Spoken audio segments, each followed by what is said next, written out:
붉은 죽음의 가면거. 에드거 앨런 포. 1842년. 붉은 죽음은 꽤 오랫동안 그 나라를 철저히 파괴했다. 이 세상 어떤 역병도 그 병처럼 치명적이거나 끔찍할 수는 없었다. 피의 새빨간 빛과 그것이 불러일으키는 공포가 그 병의 상징이자 봉인이었다. 일단 그 병에 걸리면 날카로운 고통과 현기증이 갑작스레 엄습하는데, 이어 엄청난 양의 피가 모공에서 흘러나오면서 피부가 썩어 들어간다. 몸에 생기는 얼룩, 그 중에서도 특히 얼굴에 생기는 진홍색 얼룩 때문에 환자들은 다른 사람들의 도움이나 동정을 받지 못했고, 오히려 마치 역병 환자라도 되는 듯 기피의 대상이 되었다. 더욱이 그 병은 발병에서 종식까지의 진행 과정이 단 30분밖에 걸리지 않았다. 그러나 프로스페로 왕은 낙천적이고 겁이 없었으며 꾀가 많았다. 백성이 반으로 줄어들자 그는 궁정의 기사들과 귀부인 친구들 중 원기왕성하고 쾌활한 1000명을 불러내어 그들과 함께 성곽 같이 지은 자신의 대사원으로 은둔했다.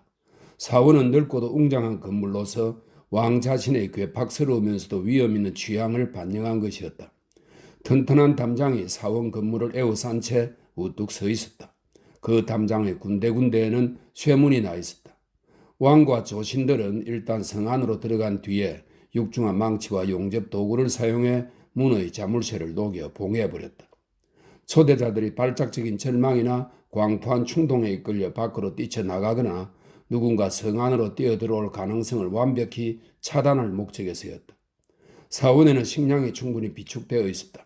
그처럼 철동같이 방비했기 때문에 그들은 당연히 자신들이 전염병에서 완벽하게 격리되었다고 생각했다. 바깥 세상 사람들은 스스로 알아서 자신을 돌보면 될 일이었다. 당분간은 바깥에서 일어나는 일에 대해 슬퍼하거나 생각하는 것조차 어리석은 일이라고 보아 마땅했다. 왕은 사람들에게 온갖 오락거리를 제공했다. 어릿광대, 즉흥시인, 발레, 무희, 연주자들이 대기하고 있었고 미녀와 포도주도 있었다. 사원 안엔 이 모든 것과 안전이, 그리고 사원 밖엔 붉은 죽음이 있었다. 이 같은 은둔 생활을 시작한 지 대여섯 달이 된 어느 날, 사원 밖에서는 역병이 무시무시하게 기승을 부리고 있었지만 사원 안에서는 프로스페로 왕이 친구들을 즐겁게 해주기 위해 성대한 규모의 가장무도회를 벌이고 있었다. 가장무도회는 호사스러운 잔치였다. 그러나 먼저 그 무도회가 개최된 방들에 대해 묘사하기로 하자. 무도회는 7개의 방으로 된 웅장한 홀에서 열렸다. 보통 궁전에서는 그 같은 방들이 길게 이어져 있고 방 사이에 접이식 문이 있어 그 문들만 모두 열면 무도회장이 전부 한눈에 들어오도록 되어 있다. 그러나 마땅히 기이한 것을 좋아하는 왕의 취미를 반영한 이 무도회장은 모양이 전혀 달랐다. 방을 아주 불규칙적으로 배치해서 한 번에 한 방 이상 보는 것이 거의 불가능했다. 20m, 30m마다 날카로운 모서리가 있었고 각 모서리를 돌 때마다 방의 모습이 전혀 달라졌다. 모서리 좌우에 있는 벽의 중앙에는 길고 좁은 고딕식 창문이 복도 쪽으로 나 있었는데 7개의 방을 따라가며 꾸불꾸불 이어진 이 복도에는 건물 바깥으로 통하는 출구가 전혀 나 있지 않았다. 각 방의 장식은 대개 한 가지 색깔로 통일했고 창문의 색깔도 실내 장식의 색깔과 같았다. 예를 들어 동쪽 맨 끝방의 장식은 푸른색이었는데 그 방의 창문들도 선명한 푸른빛이었다. 그 옆방의 장식과 테피스토리는 자주색이었으며 따라서 그 방의 창문빛들도 자주빛이었다. 세 번째 방은 초록색으로만 장식되어 있었고 그 방의 창문들도 초록빛이었다. 네 번째 방의 가구와 조명은 주황색, 다섯 번째는 흰색, 여섯 번째는 보라색이었다.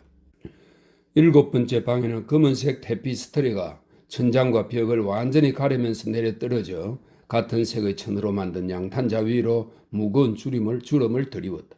그러나 이 방만큼은 창의 빛깔이 실내 장식의 색깔과 일치하지 않았다. 그 방의 창문은 진홍빛, 즉 진한 핏빛이었다. 이 7개의 방 어느 곳에서도 램프와 샹들리에는 눈에 띄지 않았다. 그 대신 황금으로 된 장식물이 곳곳에 놓여 있었고 천장에 매달려 있기도 했다. 방 안 어디에도 등잔이나 촛불은 없었다. 방과 나란히 이어져 있는 복도에는 금속 화로가 올려진 육중한 삼각 받침대들이 놓여 있었고 그 모습이 방과 복도 사이에 난 창문 너머로 보였다. 그 화로에서 불이 활활 타오르고 있었는데 그 불빛이 생유를 통해 각 방 안으로 강렬한 빛을 쏟아부어 그 불빛으로 인해 방 안에 온갖 화려하고 별난 모습이 생겨났다. 그 중에서도 맨 서쪽 끝에 있는 칠흑빛 방의 경우에는 핏빛 유리를 통해 검은색 테피스트리가 쏟아져 들어오는 불빛이 만들어내는 효과로 인해 소름이 오싹 끼칠 정도였다. 더욱이 그 방으로 들어서는 사람들의 표정이 너무나 포악해 보였기 때문에 감히 그 빛의 영양권 안으로 발을 들여놓으려는 사람이 드물었다. 바로 그 검은색 방의 서쪽 벽에 엄청나게 커다란 칠흑빛 벽시계가 있었고 벽시계의 추는 둔탁하고 단조롭게 철거덕거리며 좌우로 흔들렸다. 그리고 분침이 시계를 한 바퀴 돈 뒤 시침이 울릴 때가 되면 노쇠로 된 시계의 폐부로부터 명징하고도 깊은 그러면서도 매우 크고 음악적인 소리가 울려 나왔다. 그러나 이 울림 소리의 곡조와 강세가 워낙 특이했기 때문에 매 시각 시계가 울릴 때마다 오케스트라 연주자들은 잠시나마 연주를 멈추고 그 소리에 귀를 기울일 정도였다. 그러면 춤을 추던 사람들도 춤 사위를 멈춰야만 했고 그들 사이를 부유하는 쾌활한 분위기도 잠시 흩어질 수밖에 없었다. 시계의 울림이 길게 이어지는 동안 극도로 들떠있던 사람들의 표정이 창백해졌고 나이 지긋하고 점잖은 축들은 마치 혼란스러운 몽상이나 명상에 빠지기라도 하는 양 이 말을 손으로 쓸어내렸다. 그러다 어느 순간 시계 소리가 완전히 멈추었고 그러면 즉시 거기 모인 사람들 모두에게서 경쾌한 웃음소리가 터져 나왔다. 연주자들도 자신들의 신경과민과 어리석음을 자조하는 듯 미소를 지으며 서로 얼굴을 마주보았고 다시 시계 소리가 울릴 땐 절대로 그 같은 과민 반응을 보이지 말자고 서로 속삭였다. 그런 뒤 60분이 지나면 즉 3600초의 시간이 흐르면 또다시 시계가 울리기 시작했고 그러면 똑같은 혼란과 동요, 몽상이 반복되었다. 그러나 이런 사소한 에피소드들에도 불구하고 연회 자체는 화려하고 성대했다. 왕은 취향이 유별났다. 그는 색채와 그 효과에 대한 감시관이 탁월했다. 단순히 유행에 따른 격식 같은 건 무시했다. 그의 계획은 대담하고 정열적이었고 그의 구상은 야성적인 광채로 빛났다. 왕이 미쳐버린 게 아닐까 생각한 사람들도 있을 정도였다. 그의 측근들은 그렇지 않다고 생각했지만 말이다. 왕이 미치지 않았다는 사실을 확인하려면 그를 직접 대면해 대화를 나눠봐야 했다. 왕은 이 성대한 축제를 맞이하여 7군데 방의 장식을 대부분 직접 진두지휘했다. 그리고 가장 무도회의 참석자들도 그의 취향을 고려해 가장할 인물의 성격을 정해야 했다. 반드시 괴상한 모습으로 가장하려는 지침이 하달되었고 참석자들은 휘황찬란하고 번쩍번쩍하는 그리고 자극적이면서도 비현실적인 훗날 에르나니에서나 에르나니는 1830년 빅톨 위구가 발명한 비극으로 고전극의 격식을 무시하고 희극의 요소와 비극의 요소, 유머와 공포 등을 한 작품에 결합시켰다. 이렇게 설명되어 있습니다. 훗날 에르나니에서나 볼 수 있을 것 같은 모습으로 나타났다. 팔다리가 짝이 안 맞거나 옷과 장신구가 따로 노는 듯한 괴상한 모습의 인물들이 눈에 띄었다. 미친 사람이 열애들도 제멋대로 상상해낸 듯한 모습도 많았다. 아름다운 모습, 음란한 모습, 괴상한 모습도 많았고 끔찍한 모습도 여럿 있었으며 혐오스러운 모습도 적지 않았다. 무도회장은 마치 수많은 환영들이 7군데 방의 안팎을 둥둥 떠서 오가는 것 같은 모습이었다. 그리고 바로 이 환영들이 각 방의 안팎을 비틀비틀 오가는 동안 그들의 모습은 각 방의 색깔을 반사했고 교향악단이 연주하는 환상적인 음악은 그들이 내딛는 발소리의 반항처럼 들렸다. 그러다 불현듯 검은빛 벨벳으로 장식된 방에 서 있던 칠흑빛 시계가 울리면 잠시 모든 것이 정지했고 시계 종소리가 울리는 사이사이로 사방에 괴괴한 정적이 감돌았다. 환영들은 마치 선자리에서 얼어붙어버린 듯 동작을 멈추었다. 그러나 시계 소리의 반향은 잠시 머물렀다 잦아들었고 그러면 경쾌하면서도 반쯤 숨을 죽인 듯한 웃음소리가 뒤따라 떠올랐다. 그런 뒤 곧이어 다시 음악소리가 크게 터져 나왔고 환영들도 다시 움직이기 시작했다. 그들은 삼각대 위 횃불이 생유리를 통과해 내뿜는 빛을 받으며 몸을 전보다 더 경쾌하게 비틀었다. 그러나 가장 무도자들 중에서 그 누구도 7군데의 방 중에서 맨 서쪽 끝방으로는 감히 들어가려고 하지 않았다. 밤이 다가오면서 핏빛 창문을 통해 더욱 강렬한 붉은 빛이 쏟아져 들어왔기 때문에 테피스트리의 검은 빛이 더욱 무시무시하게 느껴졌던 것이다. 그리고 검은색 양탄자 위로 발을 디딘 사람들에게는 칠흑빛 벽식의 부근에서 울리는 반향소리가 멀리 있는 다른 방에서 향나게 탐닉하는 사람들의 귀에 들리는 그 어떤 소리보다도 더 장엄하게 들렸다. 그러나 다른 방에서는 사람들이 이리 밀리고 저리 밀리는 가운데 자신들의 생명인 심장에 열병이라도 걸린 듯 미쳐 날뛰었다. 향연이 소용돌이치듯 계속되었고 어느 순간 마침내 자정을 알리는 종소리가 시계에서 울려 퍼지기 시작했다. 그 순간 또다시 음악이 멈추었고 왈츠를 추던 사람들의 동작도 그쳤다. 이전과 마찬가지로 모든 것이 일순간에 멈추면서 공기 중에 불안한 분위기가 감돌았다. 더욱이 이번에는 시계 종소리가 12번이나 울리도록 기다려야 했다. 그래서인지 즉 종소리가 더 오래 지속되자 향년 참석자들 중 생각이 깊은 축들은 전보다 더 깊은 명상 속으로 빠져들어가는 듯 했다.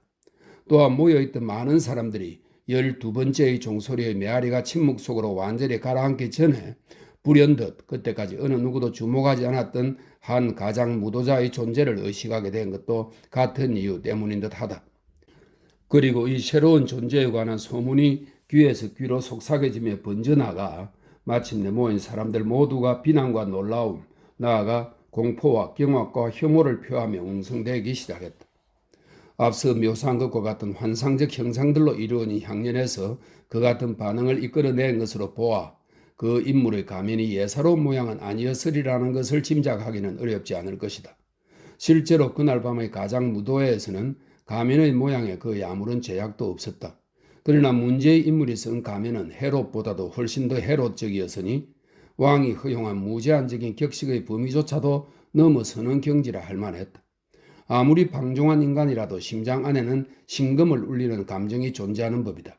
생사가 모두 놀이에 지나지 않는 완전히 타락한 사람에게도 농담거리로 삼을 수 없는 일이 있는 법이다. 실제로 그 순간 거기 모인 사람들은 모두 그 낯선 사람의 의상과 태도가 법도에 어긋날 뿐만 아니라 재치 있는 것이 아니라고 진심으로 생각하는 듯 했다. 그 사람은 키가 크고 훌쭉했는데 머리끝에서 발끝까지 온몸을 수의로 칭칭 동여 매고 있었다. 얼굴을 가린 가면은 딱딱하게 굳은 시체의 표준과 너무나 똑같아서 아무리 꼼꼼히 뜯어봐도 그것이 가면임을 알아차리기 어려울 정도였다. 그럼에도 불구하고 거기 모인 향년 참석자들 모두가 지금까지 묘사한 그 모든 것을 용인까지는 아니더라도 참아줄 수는 있었을지 모른다. 그 가장 무도회가 감히 붉은 죽음의 역병에 걸린 환자의 모습을 하고 있지만 않았더라면 말이다. 그의 옷 여기저기에 피가 묻어 있었고 넓은 이마를 비롯한 그의 얼굴 전체에 끔찍한 진홍색 반점이 가득했다.